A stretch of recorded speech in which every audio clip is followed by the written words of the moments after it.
Nearly 2000 years ago, a Roman philosopher named Seneca wrote a letter to a friend that still gets quoted constantly today. His point was simple, and it still stings. It's not that life is short, it's that most of it gets wasted. You guard your money carefully. You never let a stranger walk off with your wallet. But you let people take your hours constantly without even noticing on things you don't actually care about.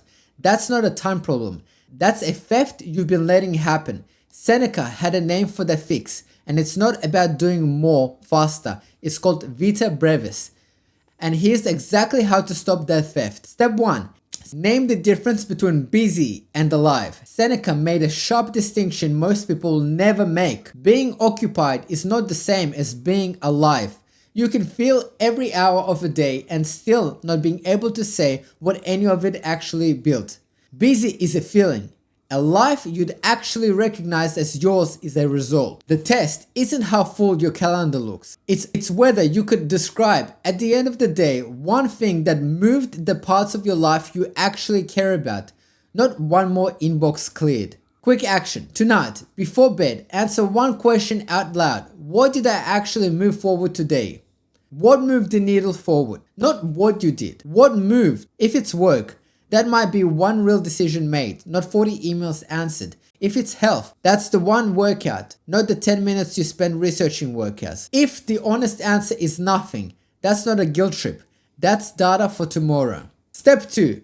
Find the thieves. Seneca specifically called out 3 thieves. Other people's demands you never should have accepted. Tasks that feel urgent but aren't actually important. And distractions you chose because thinking felt harder than scrolling. Most people can name the third one instantly and completely ignore the first 2 because those 2 feel like obligations instead of choices. The first step to stopping a theft is knowing exactly who's committing it. Right now you probably have a rough idea. Most people do. They just haven't written it down where they have to look at it. It's easy to feel generally busy and never actually connect that feeling to the specific decision that caused it. A yes you gave 3 weeks ago. A group chat you never muted. A habit of checking one more thing before you allow yourself to start.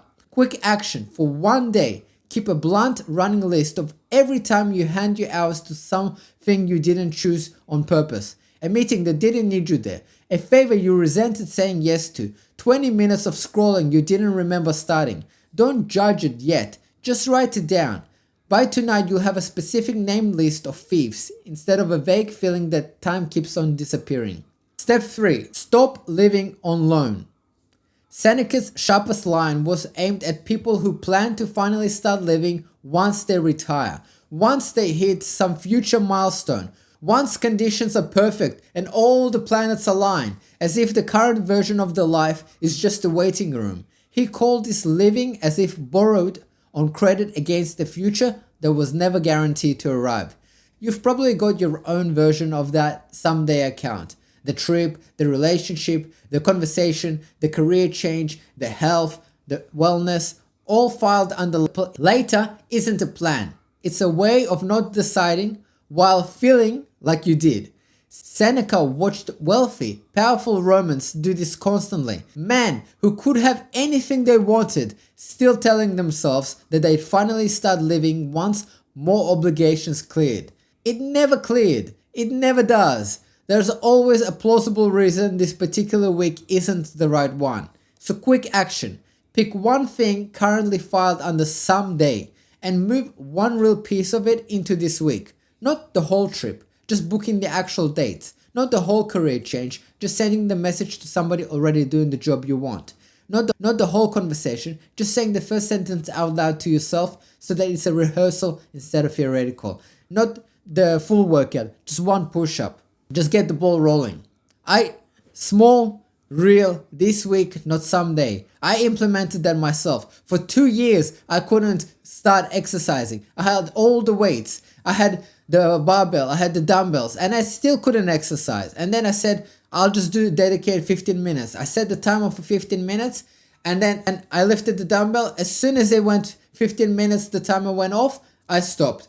And every day I've been consistent now for almost 2 weeks. Step 4. Guard time like money. This is the step that makes the whole system stick. Seneca's core insight was that people are naturally careful with money and recklessly generous with time. When time is the one resource you genuinely cannot earn back. Once you start treating hours the way you already treat your bank balance, everything upstream changes. Nobody hands over their savings without a reason. Most people hand over their evenings to whoever asks first. Quick action. Before you agree to give up an hour of your time this week, ask the same question you'd ask before a purchase. Is this actually worth it, or am I just avoiding the discomfort of saying no? If you wouldn't spend the money, don't spend the hour. Practice saying it, let me check, and get back to you instead of an automatic yes. That single pause is often the entire difference between a life you chose and a life you agreed to by default. Alright, write this down. So, life probably isn't shorter than you think. It's just being spent by people and habits who never had to ask you permission. To name what actually moved the needle forward today. Write down the thieves instead of feeling vaguely robbed. Move one someday into this week and guard your hours like you already guard your money. That's Vita Brevis, not a countdown, an audit. If you're ready to stop losing hours to things you never actually chose, comment Vita Brevis below. But knowing where your time goes doesn't help you if you're still forcing every single thing in your life to happen through sheer effort. That's the next video. The ancient principles of getting more done by forcing less. See you there.